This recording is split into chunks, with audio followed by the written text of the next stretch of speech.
So yeah, I started snowboarding in 1986. I had been a skateboarder from the time that I was really young, and for where I live in Maine, which is the northern easternmost state. It's pretty rural, so snowboarding didn't get there super early. Saw it in '86 for the first time, and basically quit skiing the next day. I turned professional originally for halfpipe. I was on the U.S. halfpipe team for nearly 10 years, and then border cross became full-time in 2003 when they made the Olympic decision. I won the World Championships in 2005, the Olympics in '06, and Olympics again in 2010. You have to love what you're doing, and I still do. I mean, it's been a hard 2 years with the injuries, and it's frustrating to like not be in a place to go back to defend my title at the Olympics because of injury. So we were in Weisenau, Switzerland in 2012, and I had a crash where I ran into Marcus Scheier of Austria, and I landed on top of him. He crashed going off this hip jump, and so I landed on his back, my board caught, and I dove forward.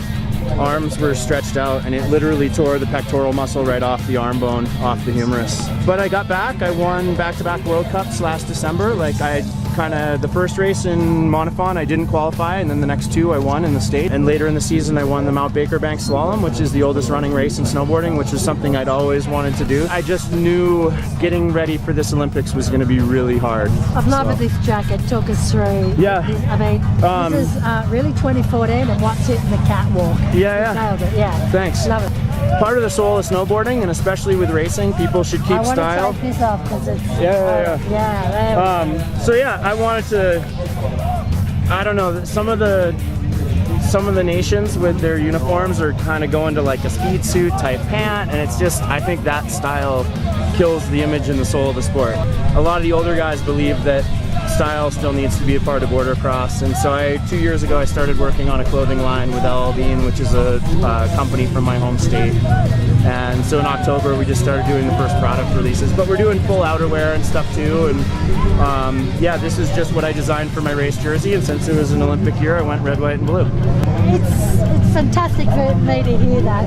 Why is image, and I'm finding the older guys are getting it as an athlete, you know, you're getting the link between fashion. Talk us through. Well, I love alpine skiing, and don't get me wrong, but like the people that go out on the slopes aren't going out on the slopes in a speed suit. And so we didn't want to see, because it is a racing discipline, we didn't want to see our part of the sport go to where people are in speed suits and there's no style. And it's like, you know, board sports, you know, evolving from surfing and from skateboarding have always had a big influence with style and on style.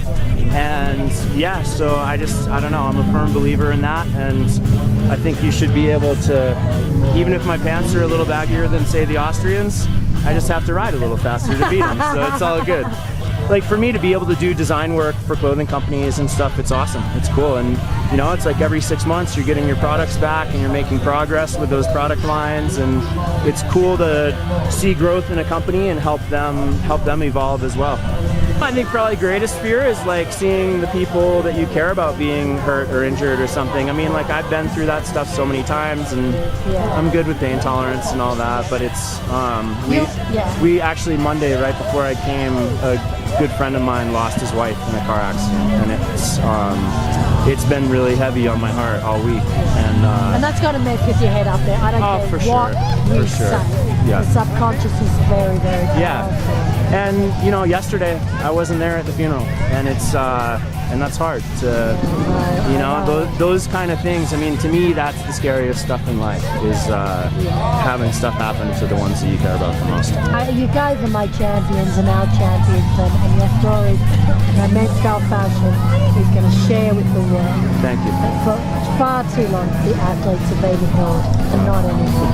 Right on.